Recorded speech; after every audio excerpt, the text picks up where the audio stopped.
Number 10. Man-Spider. Man-Spider is a version of Peter who ended up mutating and having multiple arms from the main continuity. It was a pretty freaky time in Peter's life and happened after Spider-Man tried to create a cure to get rid of his abilities and return him to his normal old depowered self. Unfortunately for Peter, this definitely did not work as planned and instead just left him with 4 arms instead of 2. Basically the opposite of the desired effect, leaving him more freaky than normal, which was kind of what he was going for. There is a version of the 4-armed Spider-Man who actually ended up keeping the arms instead of getting rid of them, and he hails from the reality of Earth 1298 and is known as Man-Spider, obviously. I'm guessing that having a secret identity would be pretty tricky for someone like Man-Spider. Number 9. Savage Spider-Man. Savage Spider-Man had an upbringing among monsters, and for that reason can be considered kinda monstrous. His appearance isn't super monstrous, although he does share his editorial name with a series that seems to feature a pretty frightening looking mainstream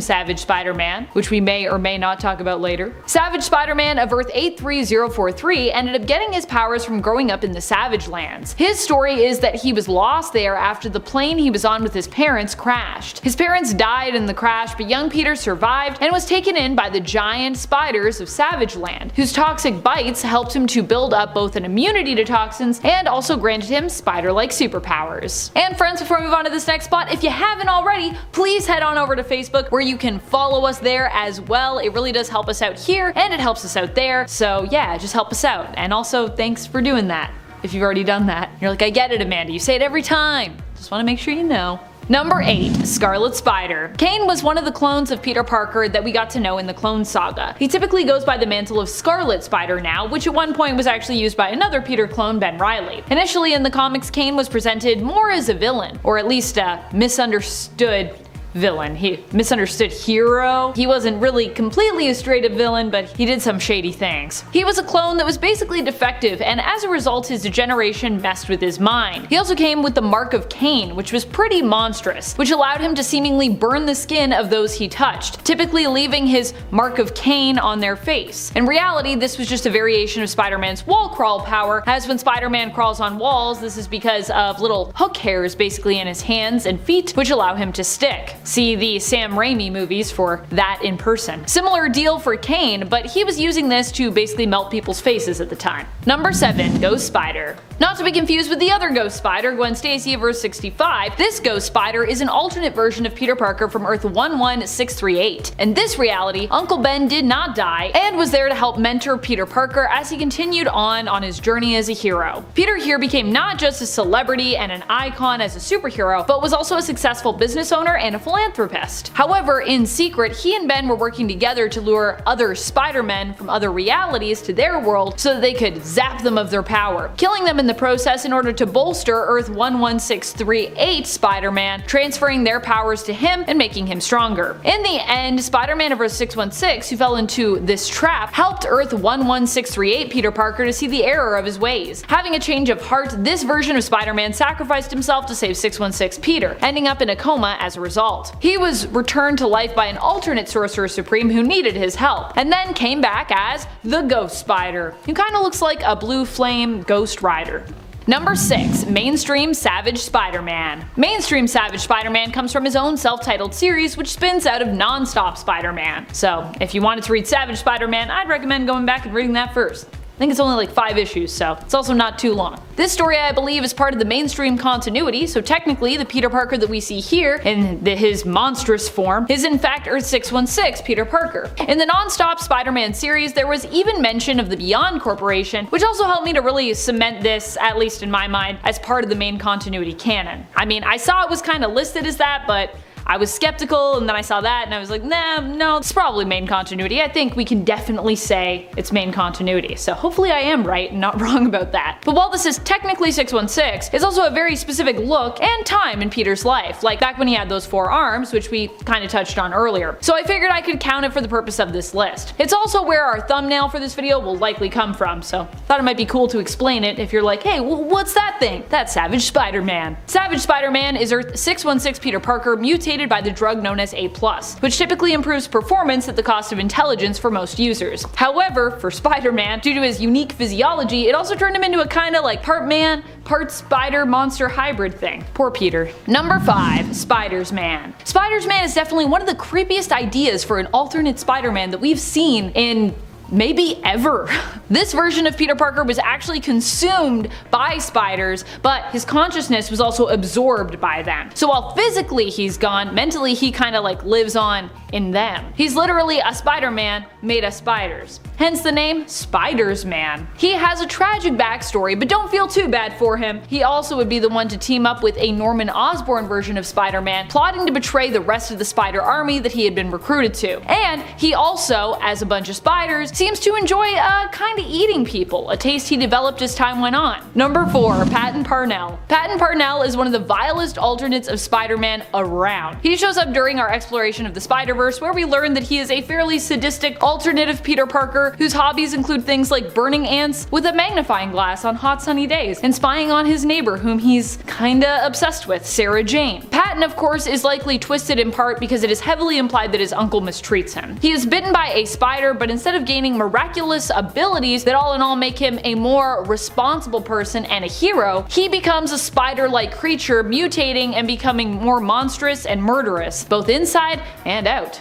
Yikes. Number 3. Poison. Poison is an alternate version of Peter Parker inspired by the Spider-Man story The Other. He hails from a what if where we explore the idea of what would have happened had Spider-Man rejected his connection to the spider within and rejected instead of embracing his role as a spider totem. This would have left Peter vulnerable basically to outside attack. Trapped within his cocoon with no way out, the symbiotic being that we often refer to as Venom sensed Peter's vulnerability and saw a chance to merge with him. Venom then leaves his current host Matt Gargan to forcibly connect with Peter, and together they become Poison. Poison is horrifying and attempts to recruit Mary Jane as his partner, but after she rejects him, he believes that the corpse of Gwen Stacy will suit him better. Oh dear. Number 2. Matt Gargan. Matt Gargan is known as the Spider-Man villain Scorpion, but at one point he too became an alternate version of Spider-Man, albeit a really messed up and twisted version, as he served as Spider-Man for Norman Osborn's Dark Avengers, which is primarily made up of villains posing as heroic counterparts. In Mac's case, the heroic mantle he was made to fill in for was Spider-Man, although he wasn't so much Spider-Man but kinda like an alternate Venom posing as Spider-Man. His suit was made of the symbiotic being known as Venom, who was merged with him at the time, and was also like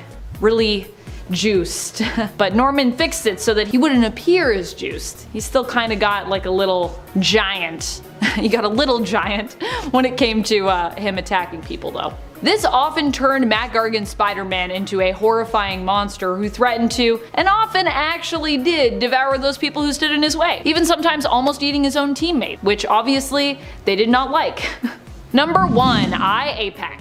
I-APEC is known in Marvel Comics as I-APEC the Decapitator, and was once worshipped as a god in Peru. Remember how we talked about Man-Spider earlier? I-APEC is like a more terrifying version of that being. He is typically known as having pointed teeth, snakes for hair with multiple arms, and his lower half being the hairy body and legs of a spider. He ended up getting recruited to Norman Osborn's Dark Avengers to act as their Spider-Man after Matt Gargan was Spider-Man, because this was a different version of Spider-Man, a different version of the Dark Avengers, after Norman Osborn escaped the Wrath the second time, this time successfully, and then attempted to resurrect Hammer and bring back the Dark Avengers. I-APEC was made to look more humanoid, more like Spider-Man with a genetic formula, except for the fact that, you know, he had 4 arms still, so almost like Spider-Man, like, but not quite. Later on, he would also be coerced into serving on Luke Cage's Dark Avengers, which were kinda like DC's Suicide Squad at the time. Number 10. Anti-Living Batman. I am so torn when it comes to this zombie-like infected version of Bats. He hails from the Deceased universe, where he ends up tragically being infected by the anti-life equation and turned into a member of the anti-living, a mindless, violent zombie. However, before this happens, Batman is one of the first to figure out just what is really going on, and to try to find a cure or a way to stop it. In the end, however, he gets infected, and despite trying to slow down the infection with one of Mr. Freeze's cryo suits, succumbs to the virus. He doesn't stay a zombie zombie-like anti-living being for long though, as Alfred Pennyworth, his butler, puts him out of his misery. Really, his whole transformation is just like making preparations, passing on vital information to those not yet infected, and saying goodbye to his son Damian Wayne. So like, he's a monster, but like it's a really sad journey getting there. Number 9. Owlman. Owlman, or Thomas Wayne Jr. of Earth 3, isn't a monster in the physical sense, but certainly in the personality department. If you haven't heard of Earth 3, it's basically a place where strength is praised above all else, and it's home to the Crime Syndicate of America, which is the evil Justice League.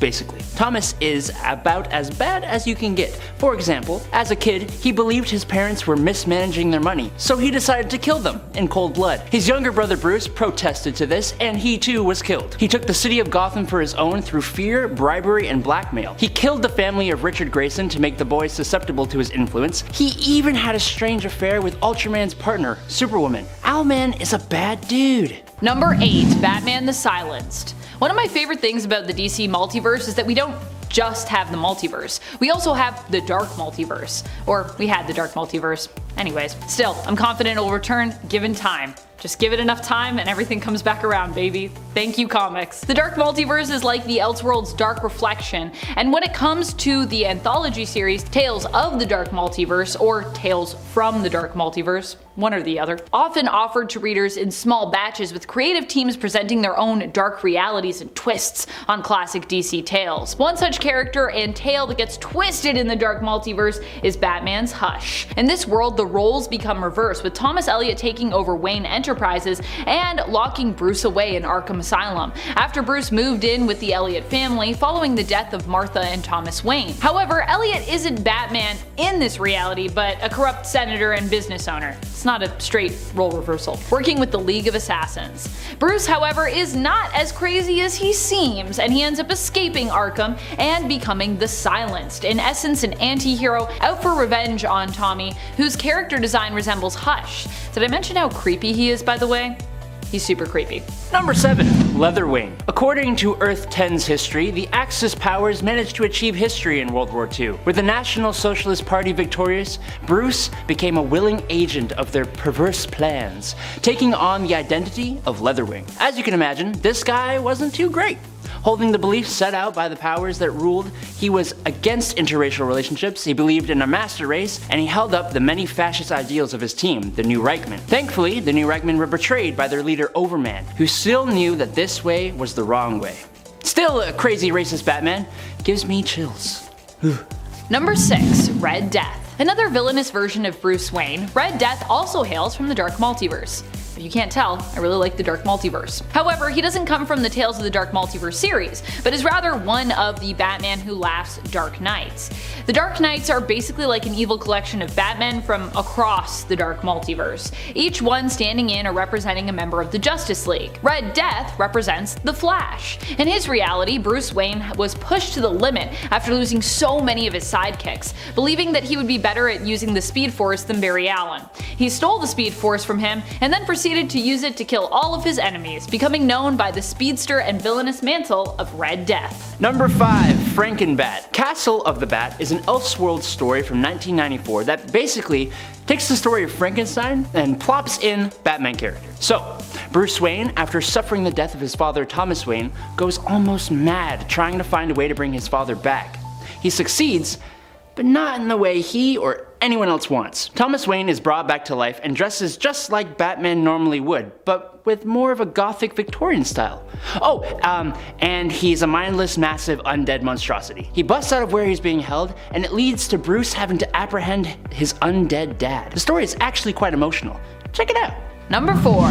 Gods and Monsters. That's right, in the alternate reality of Gods and Monsters, there isn't really a prominent Bruce Wayne. Instead, here Kirk Langstrom, known as Man-Bat in the Prime Earth and New Earth continuities, takes up the mantle of Batman, becoming part vampire bat, part man, also pseudoscience vampire. He was attempting to create a cure for lymphoma, which did work but ended up splicing his genes and turning him into a science-made vampire. Kirk, as Batman from Gods and Monsters, does need to consume blood to survive and typically feeds on either animals or criminals to get it. Number 3.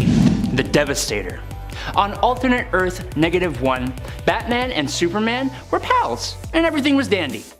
Until one day, Superman changed and rampaged, turning on humanity. Superman killed almost everyone, and Batman tried his best to help bring his friend back. But once Superman killed Lois Lane and cut off Batman's arm, there was no going back. Batman injected himself with the Doomsday virus, turning him into the Devastator, powering him to take out Superman but also making him lose all his sympathy. He still retains all the knowledge of Bruce Wayne plus the fighting skill, and he acts as the muscle for the Dark Knights. Truly a monstrous Batman. Number 2. Vampire Batman. Gods and Monsters isn't the only reality where Batman becomes a vampire. Oh no.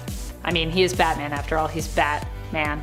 Obviously he's going to be vampires a lot. He also ends up as one in his fight against Dracula in Red Rain. However, Bruce attempts to resist fully turning and giving into his monstrous side here. Instead, he attempts to hold off on completing his transformation fully, becoming a sort of Dhampir, if you will. That is until Joker kills Catwoman, who in this series is also a werewolf. Spooky stuff. Joker taking Selina's life makes Bruce snap, and he ends up feeding on him, seemingly killing him, although it would later be revealed that Joker survived this whole ordeal. Afterwards, Batman has Alfred lock him away, worried about the monster he'll become because he has now tasted human blood. Number 1.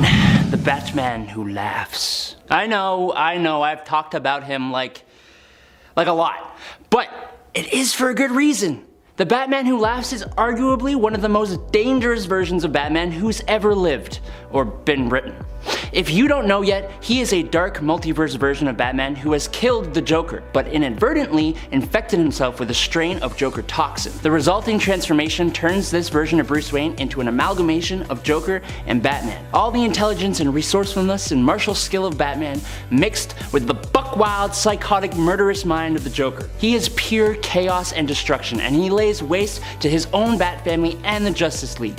He has a pack of Jokerized Robins, and he is the leader of the Dark Knights, a few of which were featured on this list. On top of that, he is just truly terrifying to see. At number 10, we have Vampire Ultraman. This is a double alternate of Superman because he's already Ultraman, who's considered to be a dark, evil version of the hero we all know and love.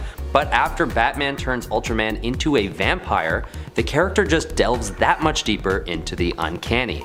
As if a Superman alternative gone bad isn't enough to handle on its own, this guy has a thirst for blood and takes every chance he can get to recruit more superpowered beings into his Justice League of Vampires.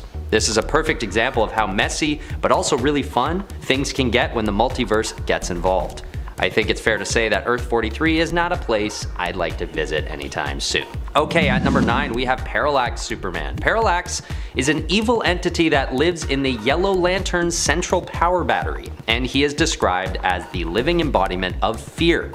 Basically, this insect-like creature is something of a parasite that takes over a number of hosts throughout various storylines in the comics. One of those times, he takes over Superman, and the combination of these two beings naturally creates a very evil and powerful monster. And what makes it even crazier is that the origin of Parallax Superman came about by Superman's own will. In defense of a group of helpless schoolchildren, classic, Superman decides to give in to the evil parasite and allow it to steal his essence. The only way Superman is able to yield Parallax from his body is by shedding all his fears and, using Thal Sinestro's ring, capturing and banishing Parallax forever. Phew. At number 8, we've got Vampire Superman from World's Finest, issue number 249. This version of the hero only appears for a short time in this one issue when Batman and Phantom Stranger are out at sea on a ship with a small crew. What appears to be going on is a Vampire Superman trying to turn the crewmates into fellow vampires themselves. So when Batman shines a light on Vampire Superman, sending him inside and into a coma. I don't really get why this happens, but basically Batman then attempts to drive a stake into Superman's heart, as one does if they're trying to kill a vampire. But Phantom Stranger stops him and turns the stake on the crewmates, who he reveals as being the real culprits. And for some strange, complicated reason, Superman then comes to and the crewmates are defeated and turned to coral? I don't know. This story was hard to follow, but for a time there, Superman fell victim to vampirism. And this is a scary moment because besides kryptonite, many people aren't aware that another of his weaknesses is magical enchantment, including vampirism and werewolfism. Is that the right term? Werewolfism? Okay, at number 7, Feral Man of Steel. This isn't really a version of Superman that is fundamentally changed into a monster. He's still a man, and he's still Superman, except he's been raised by a pack of wolves in the jungle. In Superman Annual number 6, a DC Comics Elseworld special tells the story of Kal-El, it's spelled K-L-L this time, a version of Kal-El where his ship actually crashes deep in the Indian jungle. There he's adopted by Mirar. It's just M, R, and R. Basically, she's a she-wolf and she raises Superman as one of her own. But of course, this leaves this version of Superman as a silent type. A wolf man who is on the verge of being entirely feral. However, deep down, the good values of the Superman we all know are demonstrated when he actually spares the life of an adventurer who kills his wolf mother and one of her cubs. Basically, feral Superman is integrated into human civilization and given the name of Clark, continuing on as a version of Superman closer to the one we're used to. At number 6, we've got Werewolf Superman. In Superman Volume 1, Issue 422, we see a cover that makes us jump for a second, thinking that our beloved Clark Kent has been overtaken by a werewolf curse. But no, this isn't actually Superman turned werewolf. What it is, though, is a werewolf who takes Superman's costume off of him and wears it. He wears it around for a while. So, for a moment, we get a pretty crazy visual of a drooling, feral wolf man wearing the Superman suit. And we're also left with another visual of a totally naked Clark Kent lying defeated on the floor, but that's neither here nor there. What's crazy about this encounter is that this werewolf actually takes out Superman, knocking him down for long enough that he's actually able to steal the costume, forcing Superman to throw on a pretty sweet one-piece tracksuit and fly somewhere that he can properly change back into his Clark clothes. Later, he finds the culprits of the werewolf serum and then takes them all out naturally, without getting bitten himself, luckily. At number 5, we've got Bizarro. The first time the world sees Bizarro is in Superboy issue number 68 in October 1958. Bizarro is created when Superman is hit with a duplicate ray and what is left is a gray-skinned, opposite version of Superman. Originally from Hertre, that's Earth backwards, yes, Bizarro and other subsequent hero opposites are under the impression that good deeds are actually against the law. But in a newer interpretation of Bizarro, he's not much of a threat to Superman, or anyone else for that matter. In the 2017 publication, he's known as sort of a goofy monstrosity that even Clark Kent isn't concerned about. The S on his chest is backwards, he has a little chupacabra as a pet named Colin, and he has horrendous grammar. If you tell him to go right, he'll go lefty ways, and if you ask him to stop, he'll go start. Basically, everyone around him sees him as a big handful and not much more, which is good, because he's still a powerful being from another planet. At number 4 is the Superman Monster. This is a classic mashup story, basically marrying Superman and Frankenstein into one. A guy named Victor Luthor comes across an alien spacecraft with the remains of a baby boy within it. When he realizes that the child was supposed to have arrived intact, he devises a plan to revive the being using the body parts of dead bodies found in a local graveyard. Using the advanced alien technology from the ship, Luthor creates a revival matrix and brings this monstrous version of Superman to life. But just like the classic story goes, the resulting creature doesn't quite turn out the way that Luthor had planned. He's a little grayer and more decayed than he'd like, so Luthor rejects him, and gets pretty badly injured in the process. The rest of the story is basically more parallels to Mary Shelley's Frankenstein, so if you're interested in hearing about the story of Superman and Frankenstein mashed together, go check out the story. It's a one-off, so it probably wouldn't take very long to read. At number 3, we have Super Demon, or Etrigan. This demonic version of the Man of Steel is known as one of the many Supermen of the Dark Multiverse. His origin begins when he's rocketed to an Earth of eternal twilight from a dark planet called Camelot. Luckily, this thing still fights against evil despite his monstrous appearance. At one point, he faces off against Vampire Ultraman, who I previously mentioned on the list, and he's eventually targeted by Prophecy, who wants to steal Etrigan's powers from him. But he's able to escape with the help of Justice Incarnate and goes off to try and free the other Supermen in the Dark Multiverse. This guy has basically every power that Superman has except augmented just a little bit, and often calling on fire as the element of choice. He's got fire breath, hellfire vision, and when he recites a magical verse, is able to unleash what is only described as a burst of hellfire upon his enemies. At number 2 is Sand Superman. This entity is neither human or Kryptonian alien, but a mixture of energy from Quarm, sand from Earth, and some of Superman's powers that have been siphoned out of him. This creation is not quite a monster, but it is an uncanny recreation of the hero that honestly kind of creeps me out. Almost as much as a zombie or vampire version of Superman might. It doesn't have any soul inside of it, and for a time is set on draining even more of Superman's powers from him. Although it does come around and start to act more like Superman does, acting as a selfless superhero, fighting crime and all that. It still poses a threat to Superman, and the rest of the world for that matter, because due to this creature being composed of alternately charged atoms to Superman, and only gains power when Superman loses it, and vice versa, it's known that if Sand Superman comes in contact with real Superman, there would be a devastating explosion powerful enough to destroy the planet. So yeah, Sand Superman, not to be messed with. And kinda creepy, honestly. Okay, we're at number 1, and I have to put Blackest Night Superman here. 2 words, Zombie Superman. This version of Superman comes back from the dead and terrorizes Smallville with the added powers of a Black Lantern. In the comics, he's able to read people's fear and their power levels with what seems like a built-in HUD system. He's just a predator in all senses of the word. But when they face off, Zombie Superman is able to see more human emotions in Superman than he had in the people of Smallville. Fear, love, hope, will, and on top of it all, this zombie Superman uses Superman's own mother against him, putting her life in peril, and even Clark's dog, which is where I personally draw the line. Thank God he and Superboy put an end to this undead nightmare at the end of the series. The pup also gets some blows in, which is a great little touch. Number 10. Weapon X. After the Mutant Legion went back in time and accidentally killed Xavier, Apocalypse came out of hibernation 10 years too early and took over control of the United States. Enter the Age of Apocalypse story. The Logan of Age of Apocalypse is extremely ferocious, and he goes by the name Weapon X. He has only one hand after having it blasted off by Cyclops, but his claws still pop through the nub. He and Jean Grey set off apart from the X-Men to save mutants and stop Apocalypse. Weapon X eventually becomes the new Apocalypse, gaining his celestial and mutant powers to try and stop aliens from destroying the population of Earth. It's nuts! I suggest you check out the story. Number 9. Dark Claw. So what happens if you take Logan and you take Bruce Wayne and just mash them up together? Do some quick maths and you'll find you get Logan Wayne. This awesome character is from the Amalgam universe of Earth 9602. After he saw the murder of his parents, Logan went to live with his uncle up in Alberta, Canada, who was then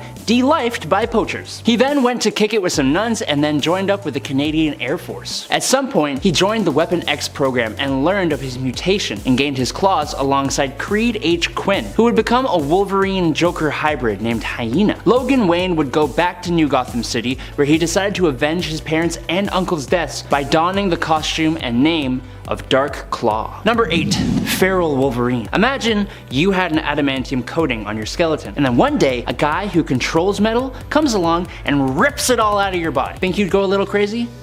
Well, no, you probably wouldn't survive. But if you were Wolverine with that healing factor, then yeah, you would. And then you'd almost definitely lose a bit of sanity. That's exactly what happened to turn Wolverine feral after the 1993 Fatal Attraction crossover. The adamantium was actually holding back a secondary mutation that turns Wolverine feral, and he became an absolutely scary monster, even being drawn without a nose for some reason. Number 7. Werewolf Wolverine. Bet you thought you'd see a zombie Wolverine on this list. Well, you were wrong. I saw that some of you are tired of hearing me talk about Marvel Zombies all the time, so in this point I'm going to be talking about Marvel Zombies / Army of Darkness. And it's not a zombie, it's a werewolf, so there. When Ash is sent through a portal in issue number 5, he goes to multiple different worlds before settling on a world where a whole bunch of heroes have turned to werewolves. And Werewolverine is one such hero, or villain, I guess now. He gets a sweet whiff of Ash, and he and the other werewolves descend on him in the final pages of the comic. Hey bub,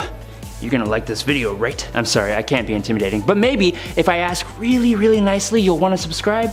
Maybe? I'll let you decide while I continue making this video. Number 6, Vampire Wolverine. Another what if?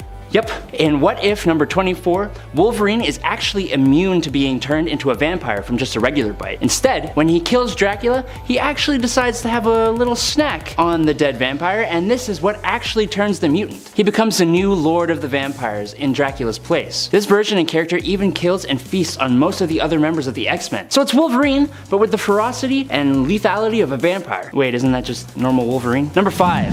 Deathlock Wolverine. On Earth 11045, all superhumans were converted into mindless cyborg Deathlocks, and then used as a global police force that created a global utopia for the everyday man. Wolverine was one of these superhumans that was converted. He and the rest of the Deathlock X-Force are sent to the past together to secure the world and kill X-Force of the past in Uncanny X-Force number 6. Again, with time travel? Come on! At least he looks totally terrifying. Number 4. Pac Logan. Yes, it's another feral version of the character. This time at least, he isn't completely alone. Joining him in his animalistic state are Sabretooth and Wildchild. The three roam the wilds of the Canadian wilderness as a pack. While living in the wild and barely wearing any clothes, they aren't completely mindless. They actually recruit some of the other mutants to go to the Weapon X facility and discover their dark past. That is until they totally lose control and kill everyone. Yeah, maybe they are mindless. Number 3. Weapon H. What do you get when you combine Wolverine and the Hulk? An absolute monster of a character. In Totally Awesome Hulk number 21, we're introduced to Clayton Cortez, a former Marine who was subjected to Weapon X Batch H division, which primarily tried to create Hulk-Wolverine hybrid cyborgs. Clayton became H-Alpha. He had an adamantium skeleton, a healing factor, and claws just like Wolverine, but the ability to change from human form to his Hulk-like form that gave him near limitless super strength and other Hulk abilities. He is an absolute beast, and his creator says that he can defeat nearly everyone on the planet, which I believe. Number 2. Venom Old Man Logan. Thank the Lord for the Venomverse. It's home to some of the best alternate versions of comic book characters. For example, one Venom is the continuation of the Old Man story that has Logan get eaten by the Venom T-Rex. The symbiote deems Logan a more worthy host and bonds with him, and he bursts out of the T-Rex as Venom Wolverine. This version of Wolverine is insane, lacking in ethics, uncaring, and sports a whole whack of symbiote weaknesses, which kind of makes him a tiny little bit less cool, but Venom Wolverine!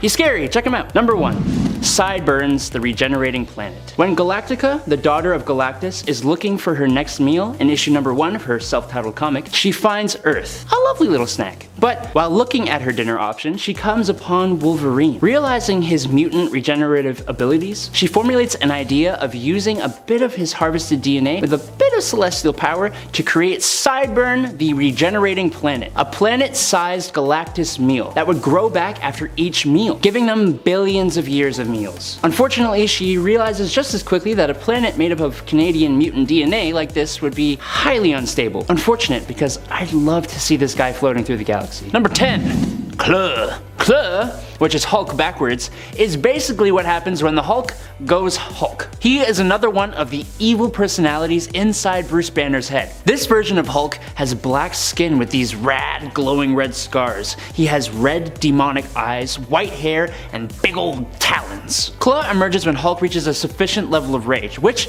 is strange because regular Hulk has gotten way more powerful than this version of Hulk. The Claw personality is usually suppressed and has only shown up a few times, and not for very long, I might add. He appeared first in the Axis storyline, where heroes and villains had their morality switched. Hulk isn't exactly always a perfect dude.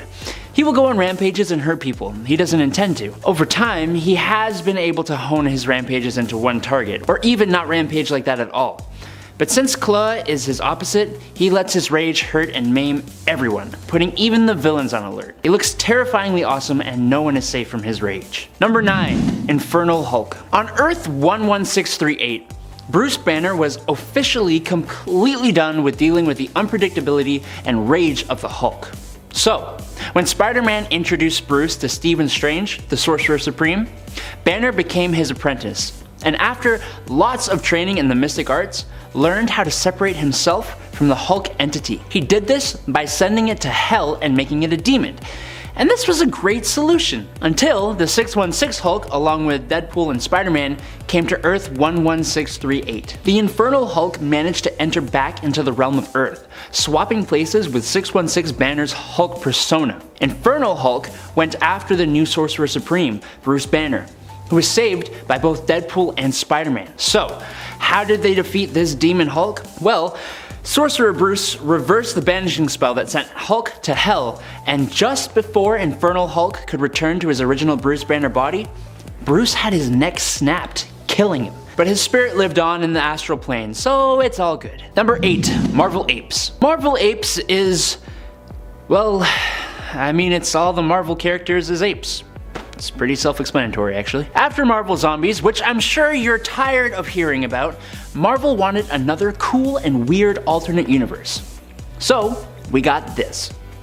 I actually really like it, but I'm a sucker for alternate worlds. Like the regular Hulk, this ape Hulk was a big green monstrosity. He resembled a big gorilla, and he was obviously furry. So that's like the main difference. He was still the strongest ape out there and extremely prone to smashing things whenever he got upset. This ape Hulk helped in the battle against the vampiric ape Vengers, and would later join a group dubbed the Prime 8, led by Nick Fury. Hulk smash like and subscribe button. Hulk angry, but Hulk still love nerds. Puny Adam, get on with video. Number 7, Maestro. Okay, imagine a version of the Hulk with twice his strength who retains the intelligence of Bruce Banner. Now, take that Hulk and make him a ruthless, tyrannical ruler, power-hungry and evil. And you get Maestro. Our Hulk first comes into contact with him when Rick Jones' daughter takes him into the future to fight his evil future self. But this Maestro easily overpowers the Hulk. In their very first fight, Maestro went to town on the Hulk and won by simply snapping Hulk's neck. That's it. Game over, man!